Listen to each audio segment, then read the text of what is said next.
ก็เด็กคุณเล่าแล้วนี่นะที่ถามนี่มันทำเองนะนี่เลยก็นี่มันเมื่อเรากินข้าวออนกินแล้วนะมันต่ำนี่เลยออนกินไม่เลย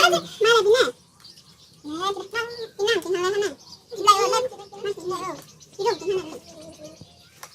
ให้กินเลยแต่ว่าอย่างนี้กินข้าวเขาล่ำห่วงใครทำไมล่ำมากินกินคนกินห่วงมาป๊อกป๊อกป๊อกหนองป๊อกป๊อกหนองนี่ป๊อกป๊อกป๊อกหนองแต่เราเก่งเนี่ยได้ยินจังวันนั้นเองก่อนนี้ต้องถือว่ากินอะไรอันนี้อะไรต้องให้กินอะไรต้องเลยใช่ไหมเจ๊อะจริงๆมันจะสอนฉันนะเดียวเลยไม่ได้อะไรก่อนหูกินอะไรก่อนที่จะมาสอนฉันยากิจกรรมมันทำอะไรอะไรหมดเลยเนี่ยแล้วไปก็จะมาเหมือนกันเจเอากันนุ๊กจริงๆเนี่ยที่ไปทำให้ทานตัดกลมหัวปิ้งๆเมื่อไหร่ถ้าได้ก็มาทีไรบ่มขยันแต่ก็ให้บ่มนี่ถึงขั้นเนาะพวงให้กาให้จังให้ล้างถึงกะเครื่องนางเป็นจู่บนเย็นมาแล้วนึกว่าเนาะแค่ไหนกะตักแค่ขึ้นนุ่มๆหรือว่านั่นคืออะไรอ่ะนี่อย่างที่ให้กันเท่าไหร่คือนี่ก็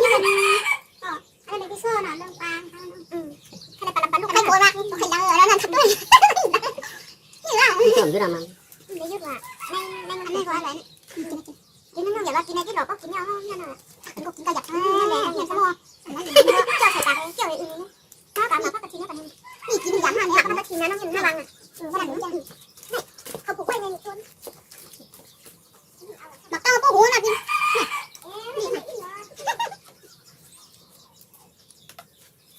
อ่านจะไล่มีจริงๆรักเมียเรานะเนี่ยใครได้ก็พูดทั้งใจจริงก็ขนต่ำไม่รู้จักเดี๋ยวเลยสนใจก็หลักฐานค่ะเดี๋ยวยังสีว่า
พวกกินเหล้ามากินเล็กจ้องอ่ะก็กาจ้องสมองเรียบอ่ะพวกกินชาหวานว่าคือนี่ปันเลยนะพวกไปยาวก็มาน้องน้องเลยนะกินกันนะเดี๋ยวว่าคาแล้วพวกเรียกคุณหมอประมาณให้ซื้อไปถูกก็อันเดือนอะไรมาเลือดกันนี่ต้องใช้ร้อนแหละต้องใช้จับจะไม่ยอมกินเลยมันจะน้ำมันน้ำเอาไปกินน้ำมันจะพึ่งเอาลิ้นเจ๊ได้อย่างเงี้ยน่าสมควรจะรู้กันให้กันนะทำเลยน้ำกินน้ำเอาที่นั่นน่ะถ้าเขากินของกินน้ำเขาหิวเล่นมาแชมป์หรอกปันกับเด็กเจ้าอ่ะแชมป์หรอพวกคนกินน้ำเลยบอกว่าจะหินลงอ่ะ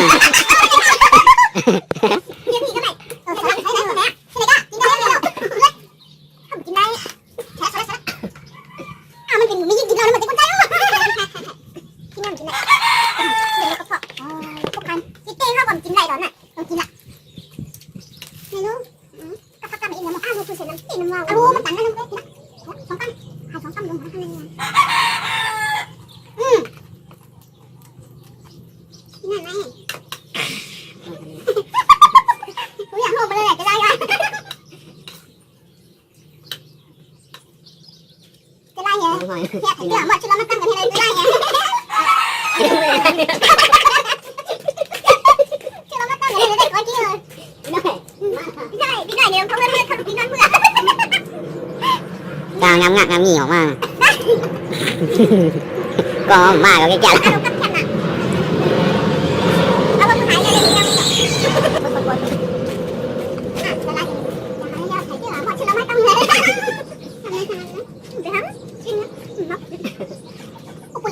ปลาทางโม่ไข่ข้าในถามมือมืออย่างเราได้เนี่ยทำนั่นน่ะลูกที่รักที่เป็น5 อันกันได้การที่เตรียมมาเราไม่ได้เลยสารทำเย็นไข่ได้เบื่อจ้าได้หาเชียนอ่อนมากเลยค่ะหนูก็ป้องเงินกันเนี่ยถ้าถามพี่ซิมาชื่อปลาว่าตรงนั้นถ้ากินมันลูกที่รักมาหันมาชื่ออย่าง5 อันอย่างนี้นะกินเชียงเนี่ยเมาก็มันอุ้งเหนียวหุ่นลูกสันกันได้มาชื่อแบบ5 อันกันได้กินเชียงว่าลูกเดียวมาหันก็กำลังเคยได้คนหนูเคยป้อคือมันชื่อแบบนี้นะกินอะไรวะเราได้ฉานะจ๊ะจะปุ้มเอาไปเจียวเหมือนด้วยเขามาเปิดน้ำกินอะไรเจียวก็หันได้ฉาจ้าถือว่านั่นนี่ก็กะด้านน้ำนั่นกับมือนั่นนี่ผมตั้งมาพวกพี่เนี่ยกินยิบเนี่ยพวกอ่ะมันจะได้มันปั่นคามือคือมันปั่นมันตกกินบ่ด้วยนกกินเดียวกันกินต้องกินกันเลยตกกันมากกันเลยกินน้ำหนักก็นั่งกินนกกันพวกใครมาต่างกันพอใช้กันไม่ได้ที่ยังเคยกินปูก็เลยไม่ยอมมือเก็บรอบกันมาเนี่ยคนบ้าไม่ได้มันจังยังอ้อยออกจะไล่หรอคนไทยไม่ต้องกินเนี่ยคนไทยกับนิดเอาที่คนที่หนูลูกเอาแต่ความที่คนที่หนูลูกเนี่ยนี่ได้เนี่ยยั่วแต่ว่าอะไรย่างนอนไปนอนในมือเต้นเอาลงมาจะได้ยังถึงมาทำอะไรจะได้ถึงลงไปแล้วมันจะมันนั่งเปิดกันนี่เลยมองเหมือนใครที่กำลังนี่ดีกว่านี้แล้วเนี่ยมันนั่งไปก็ได้มันใช้ก้มเลยมันตาบอดมันจะเจ๊ตาไม่ได้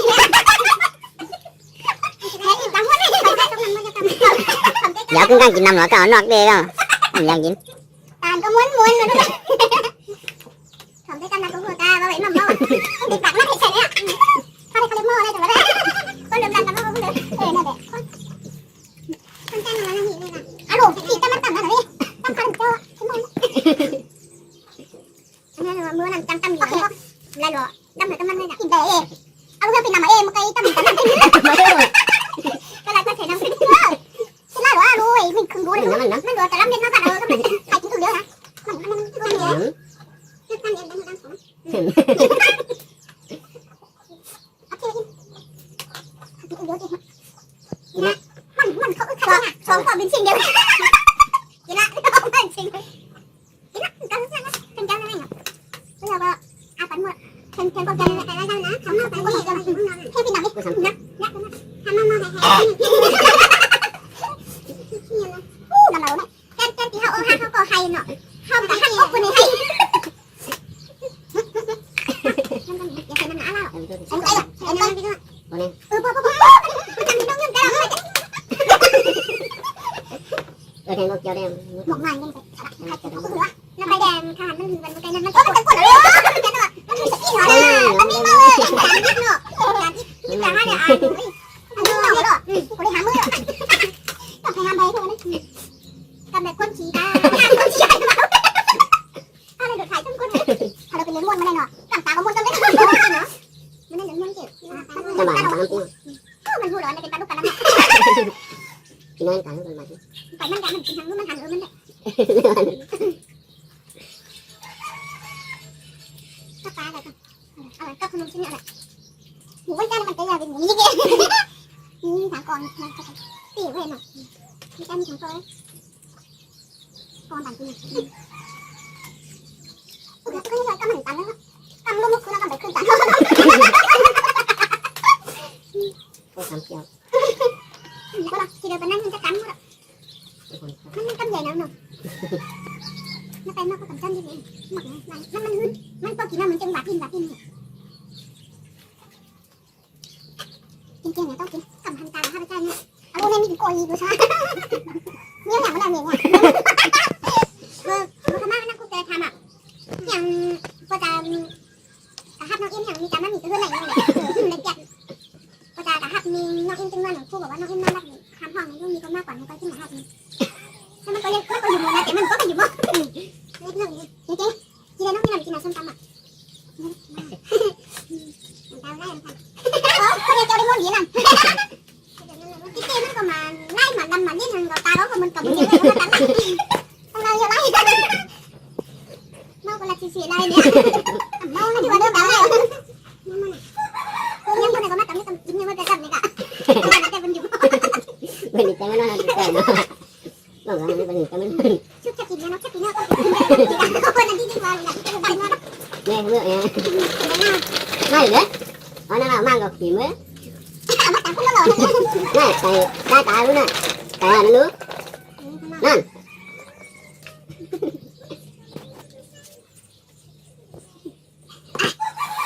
đi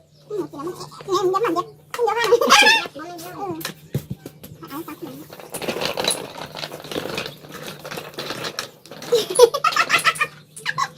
ติดเคยนะแบบว่ากันเลยมันกันแบบว่ากันเลยส่วนยังกินเราไม่ติดเรากันเนี่ยกับเลย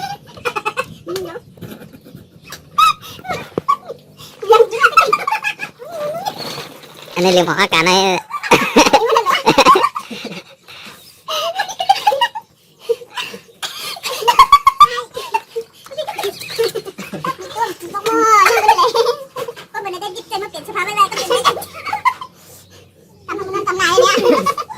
mấy thứ này cầm nhìn chơi cầm ao vai luôn hàng đấy là po đấy chỉ này nha thì tao nhớ đấy à cái thằng nó như thế nào chỉ có làm như thế này đặt nó lỗ vào nhau mà đấy này còn không nói cầm nói gì đấy phải là còn nó đây này cái gì này con ngạc làm đấy nó như làm hoa đấy nó tôi làm nào cắt mà nè không cần rồi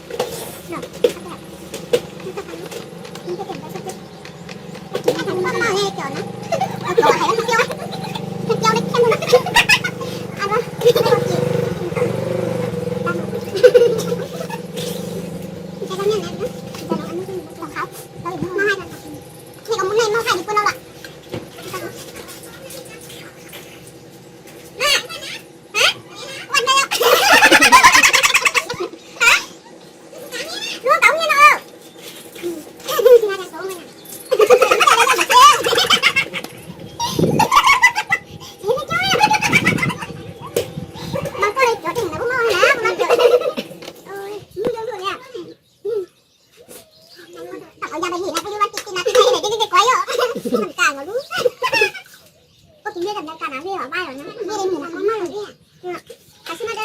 xem luôn ăn đó cái con gì cái con này nữa cái nó ăn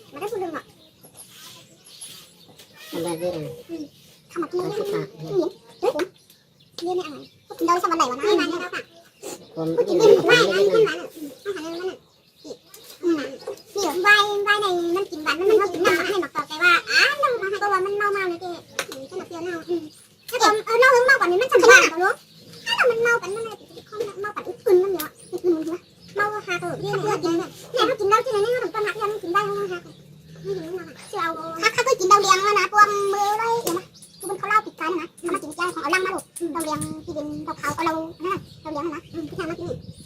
thì còn muốn này mau phải đi quên đâu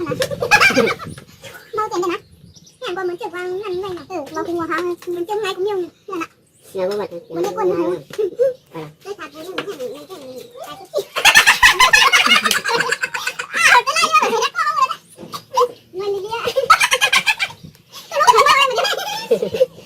Quên 20 này có.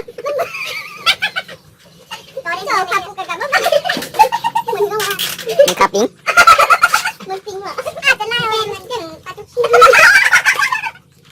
Hãy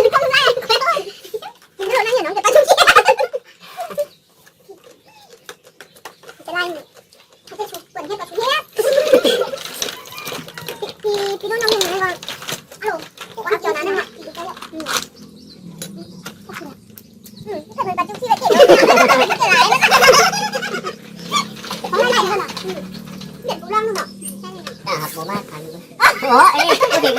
Mì Gõ để không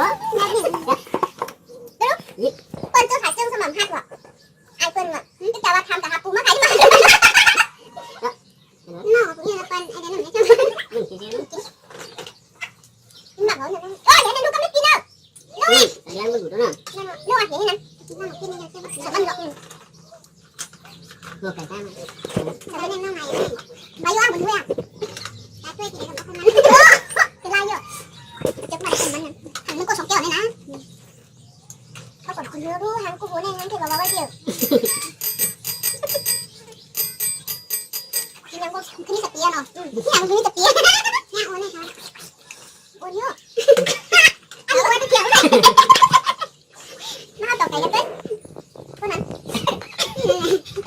dẫn.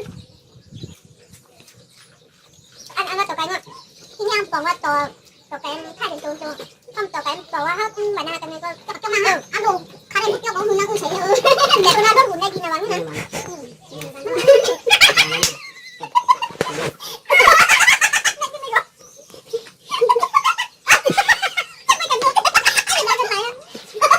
ยายนมปูมันไม่ใช่มันนมมันไง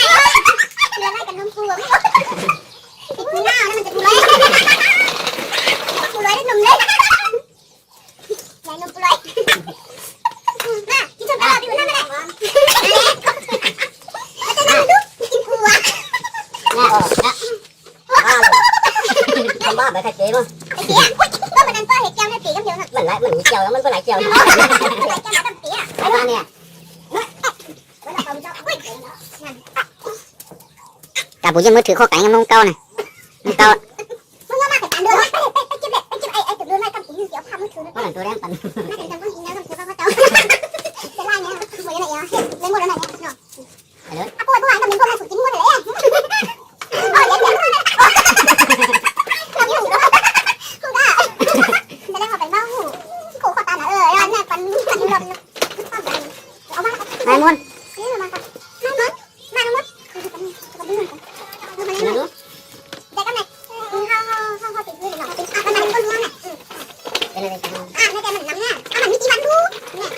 แต่มันเล่นเลยเอาแล้วมาจีนี่ล่ะจะเอาตั้งเนื้อตั้งปอดอันนึงเลยเขาบอกว่าที่ตั้งดูว่าก็จิ้มคนหนูไปให้มันง่ายหน่อยง่ายเนี่ยก็กดผมคืออะไรอินโมเจ้าอ่ะก็ไม่ได้จะตั้งตั้งทีละมันปีหาของมันแต่รู้ว่ามีในกวนก็กินยาก็ยืนอยู่ด้วยกันว่าป้าเราน่ะทับไล่เลยป้าเราพูดก็มุดถึงแล้วนะเนี่ยต้นไผ่ไง แล้วเอาปลาไปสุด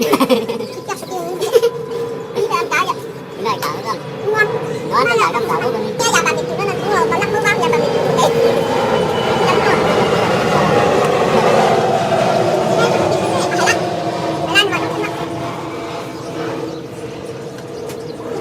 แต่พอไปนั่งกินอะไรพอติดแต่อันบัดเนี่ยก็ตัดทิ้งนั่นครับนี่สามนี่มาเรียกเรามาเนี่ยจ้างจ่ายเลยถ้าบาดถึงหมดเลยก็จะลาก็ยอมก็มีชาติเขาไม่รู้ วันนั้นได้ไหมใช่ พวกมันเรามันเตี้ยเด่นไม่รู้ว่ายังไงทำอะไรวันนะ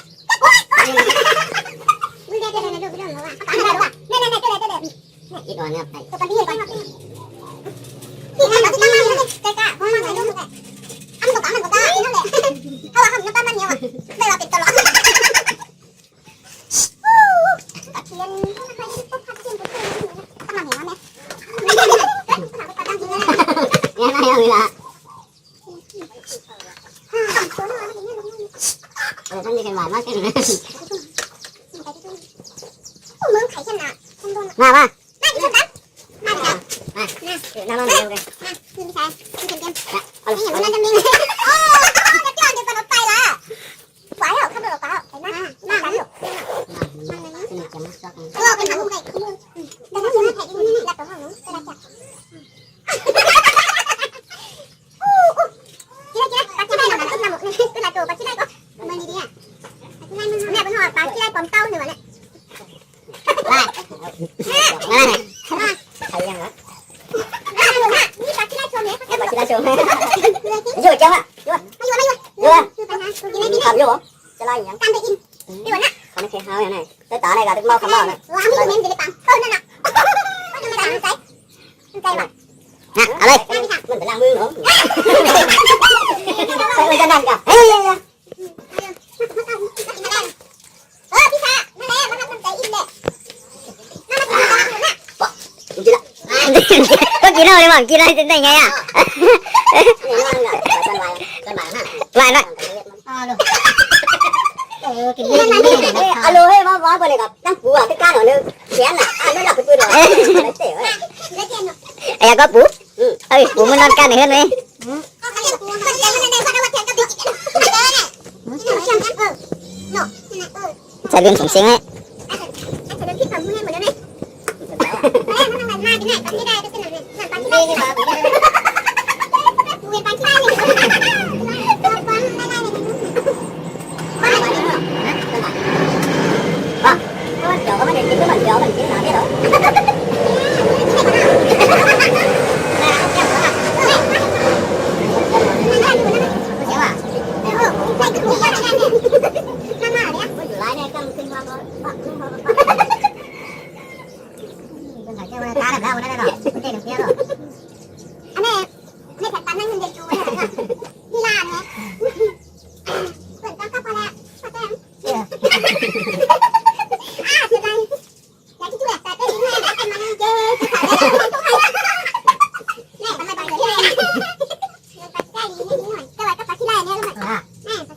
น้อยนี่นะ